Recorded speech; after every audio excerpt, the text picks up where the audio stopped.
promena d'un air soucieux. C'était un homme de haute taille, coloré de visage, jeune encore, auquel des yeux rêveurs, dont on apercevait le bleu tendre à travers des lunettes d'or, donnaient une expression de douceur et de timidité qui contrastait avec l'énergie du front carré et de la mâchoire osseuse. Il alla vers la fenêtre. Elle était fermée. Du reste, comment aurait-on pu s'introduire par là ? Le balcon particulier qui entourait l'appartement s'interrompait à droite, et à gauche, il était séparé par un refend de pierre des balcons de la rue de Judée. Il passa dans sa chambre. Elle n'avait aucune communication avec les pièces voisines. Il passa dans la chambre de son secrétaire. La porte qui s'ouvrait sur les 5 pièces réservées à Madame Kesselbach était close, et le verrou poussé. « Je n'y comprends rien, Chapman. Voilà plusieurs fois que je constate ici des choses étranges, vous l'avouerez. Hier, c'était ma canne qu'on a dérangée. Avant-hier, on a certainement touché à mes papiers. Et cependant, comment serait-il possible ? »« C'est impossible, monsieur !» s'écria Chapman, dont la placide figure d'honnête homme ne s'animait d'aucune inquiétude. « Vous supposez, et voilà tout. Vous n'avez aucune preuve, rien que des impressions. Et puis quoi ? On ne peut pénétrer dans cet appartement que par l'antichambre. Or, vous avez fait faire une clé spéciale le jour de votre arrivée, et il n'y a que votre domestique Edwards qui en possède le double. Vous avez confiance en lui. Parbleu, depuis 10 ans qu'il est à mon service. Mais Edwards déjeune en même temps que nous, et c'est un tort. À l'avenir, il ne devra descendre qu'après notre retour. » Chapman haussa légèrement les épaules.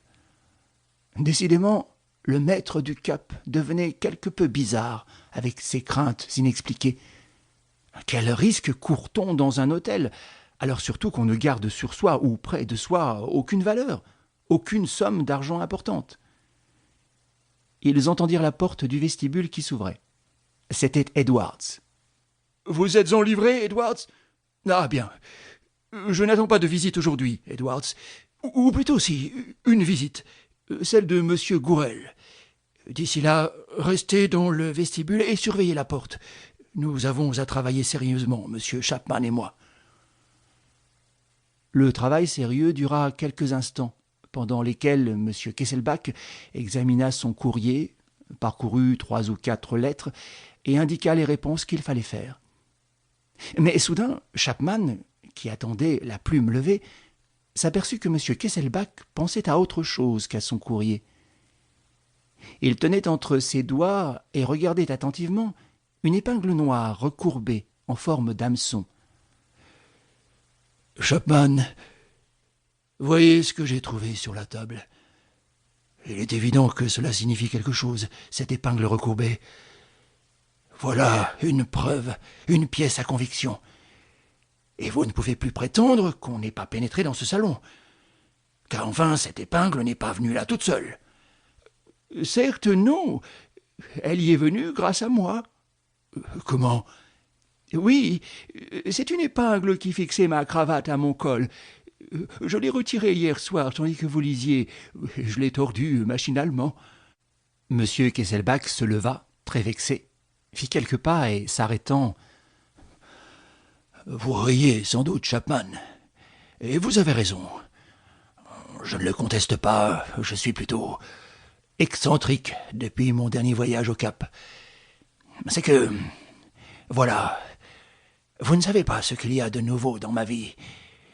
Un projet formidable, une chose énorme que je ne vois encore que dans les brouillards de l'avenir, mais qui se dessine pourtant et qui sera colossal.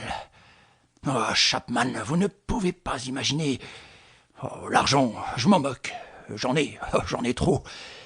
Mais cela, c'est davantage. C'est la puissance, la force, l'autorité.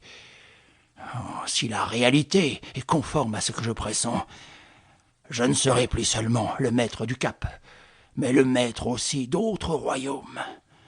Rudolf Kesselbach, le fils du chaudronnier d'Augsbourg, marchera de pair Pour continuer à écouter ce livre audio gratuitement, cliquez sur le lien dans la description et vous pourrez l'écouter en entier sans frais grâce à l'essai de 30 jours d'Audible.